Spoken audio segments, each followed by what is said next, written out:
Son of man, I have made you a watchman. Whenever you hear a word from my mouth, you shall give them warning from me. Ezekiel 33:7. In a world asleep at the wall, the space exists to sound the alarm, expose the darkness, and equip believers and seekers alike to see, speak, and stand. I'm your host, James Prosco, Christian, husband, father, veteran, and watchman. It took me a little bit to get this episode written. It was supposed to come out last night, but I delayed it one more day so that I made sure that I talked about it in a way that was fitting of the Watchman's Call podcast. Jesus says in Matthew 6:22-23, the eye is the lamp of the body. The eye is the lamp of the body. If your eye is healthy, that would mean your whole body is full of light. And if your eye is bad, your whole body would be full of darkness. And I thought about that verse, and I thought that should really get our attention, because it tells us what we allow through the eye does not remain outside of us. It enters, it forms, and it shapes, and over time begins to influence what we love, what we expect, and what we think is normal. And I don't say that as someone standing outside the problem, looking down on everybody else, because I live in the same world you do, with the same screens and images and the same constant pressure trying to train the heart in a direction that it was never meant to go. And that's why this conversation matters, not because we're looking for one more thing to be outraged about, but because we're trying to understand what is forming us before it forms us without our permission. You know, you don't really have to go looking for pornography anymore. And that is one of the biggest shifts that we have not fully processed. There was a time when this kind of content was hidden, when someone had to intentionally seek it out, and there was usually some kind of awareness that there was a line that they were crossing. Well, that's not the world we live in today, because the sexualization of everything has moved from private corner to public environment. It shows up in our advertising, our social media, entertainment, music, clothing, conversation, and even the way people learn to present themselves online. Many of us have become more comfortable with that than we probably should be. And it's not that we set out to be careless, but because repeated exposures have a way of lowering our resistance. And that is what I mean when I talk about the pornification of culture. I'm not talking about explicit websites or private behavior, although those things matter, yes, and they're part of the conversation. I'm talking about a broader cultural pattern where people are slowly trained to see bodies before souls, images before persons, and consumption before communion. That's a hard truth. But it's one we have to face gently and honestly, because all of us are breathing the same air. We're all navigating an environment that makes it easier to look at people than to truly see them. And this is where Ezekiel 33:7 becomes so important to us, because God tells Ezekiel, "Son of man, I have made you a watchman for the house of Israel." A watchman is not one who enjoys sounding alarms. He's not someone who walks around looking for people to condemn. He watches people because they matter. And he speaks because silence in the face of danger is not love. That posture matters to us, because if we're going to go talk about the issues as Christians, we can't go about it with cultural rage dressed up as faithfulness. We have to speak as people who see danger, yes, but who love the people inside the city more than we love being proven right about the danger. The watchman mentally begins with personal accountability before public warning. Before I talk about what the culture is doing, I have to ask, what am I allowing into my own heart, my own home, and my own imagination? And that's not weakness, that's integrity, because a warning loses its moral weight when the one giving it refuses to examine his own post. And we all have to ask where our attention goes when no one is watching. What do we linger on? And what excuses do we make for it? What we have started calling normal simply because it's everywhere, it's not okay. But that kind of honesty is not meant to produce shame, but it certainly can produce clarity, because God does not heal what we insist on keeping vague. When Jesus speaks about the eye being the lamp of the body, he is not giving us a decorative metaphor. He's teaching us the attention is spiritual and the gaze is not morally neutral. What we repeatedly look at trains us, you and I, even when we tell ourselves it's harmless or accidental or just part of the modern life. I'm not saying we can control every image that appears before us, because we can't. And pretending otherwise is not an honest statement. But there is still a moment of freedom after exposure, a moment where we decide whether we will dwell there or turn away. And that small moment may be more important than we realize. That is why something as simple as the bounce of the eye actually matters. It's not a childish trick, and it's not some legalistic attempt to pretend beauty does not exist. It is a practical discipline of refusing to let the eye become a doorway for something that will take more than it gives. In 1 Corinthians 10:13, Paul reminds us that temptation is common, which means no one needs to pretend they are uniquely broken because they struggle. But he also says God provides a way out, and sometimes that way out is not dramatic. Sometimes it's the quiet decision to redirect your attention before your attention begins to direct you. That makes sense.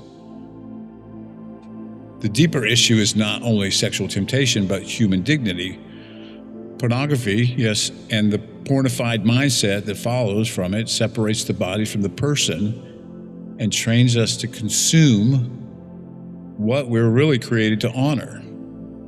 It turns intimacy into performance, desire into appetite, and another human being into an object that exists for personal gratification. And that's not just bad morally.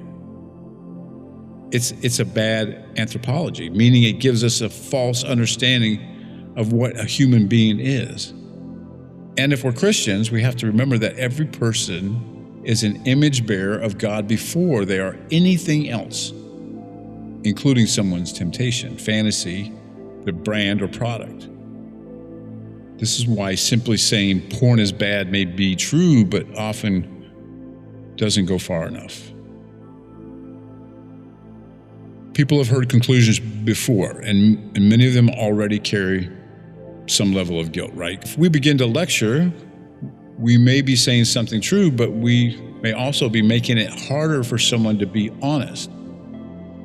A watchman has to care not only about the accuracy of the warning, but also about whether the warning can be received. That means we need to learn how to begin conversations in a way that opens the heart rather than immediately putting someone on the defensive.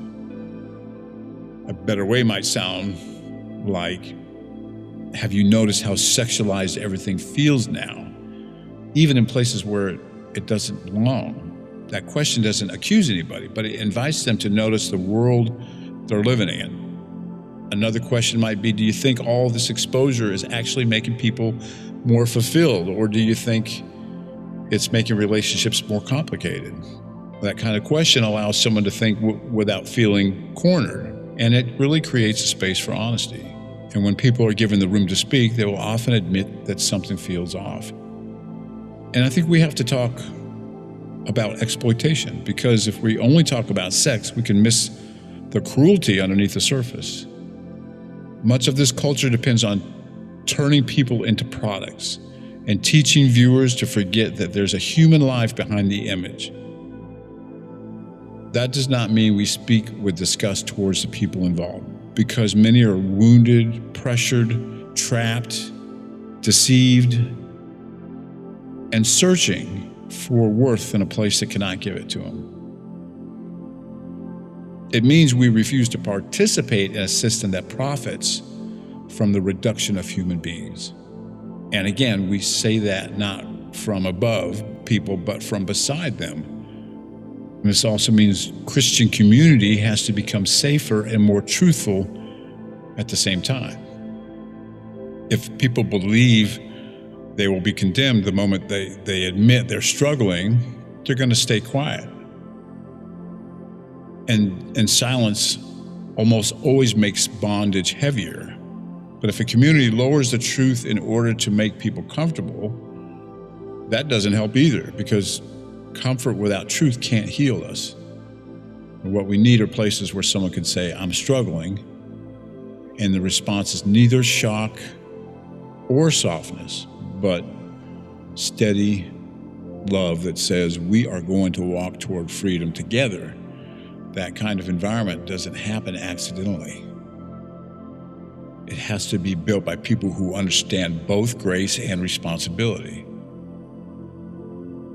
In a small group, a family, or a conversation with a friend, the watchman approach might sound very practical. Instead of asking who here has a problem, which immediately makes people protect themselves, we might ask, how do we guard our attention in a world where so much is coming at us through screens? Instead of turning the room into a confession booth without trust, we begin by naming the shared environment and inviting people to think about it together. And from there, someone could possibly open up. And when they do, the response has to be careful, because that moment is holy in its own individual way.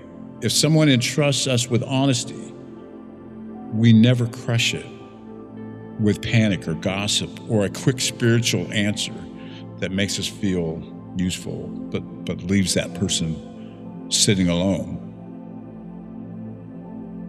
We also need to recover a positive vision of intimacy, because warning people about distortion is never enough. If all we ever say is what love is not, people may never see clearly what love is. Christian teaching on sexuality is a vision of the human person. It's a covenant, it's faithfulness, mutual self-giving, and the dignity of being known rather than consumed. Pornography offers what? Intensity without responsibility. But real intimacy requires presence, patience, and sacrifice and trust. You and I both know it's far more beautiful because it treats the other person as someone to be loved rather than be used. And I would say discernment also matters, because not every moment is the right moment to speak about this. A watchman doesn't sound the alarm every time the wind moves, and Christians do more damage when every conversation becomes a sermon. You've seen it and I've seen it. And there are times to ask a question and leave it there, and there's times to listen without correcting, times to speak directly, and times to wait because the person's not ready to receive anymore. That's not meant to tell us that we become cowardly or vague, because truth still matters and silence can become its own kind of failure. It means we learn to speak with wisdom so that our words are not just true, but timely, charitable, and useful. Ezekiel 33:11 gives us the heart behind the warning when God says he takes no pleasure in death of the wicked, but he desires that they turn and live. That verse keeps us from becoming harsh because it reminds us that God's desire is life. it also keeps us from becoming soft in the wrong way, because turning is still necessary if life is going to be restored. So the goal of the conversation is not guilt, and it's not cultural superiority, and it's not proving that we're the last sane people left in the room. The goal is repentance in the deepest and most life-giving sense, a turning away from what diminishes us and turning towards what restores us.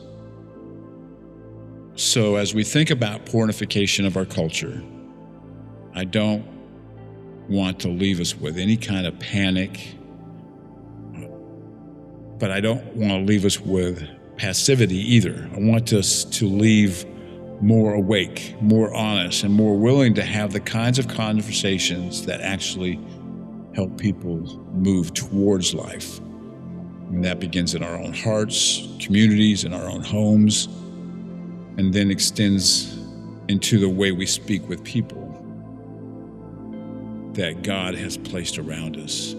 This is the watchman's call: to see clearly, care deeply, and to speak in a way that protects people rather than condemns. As a reminder, as we keep going and pushing in this series, we're going to keep going deeper, looking more closely at how these patterns show up and how they're reinforced in ways we don't always notice. You can catch us on Spotify, Apple Podcasts, Amazon, Patreon, and you can also visit us on our website by finding the link in the description in the podcast on Spotify. Thanks for listening. God bless.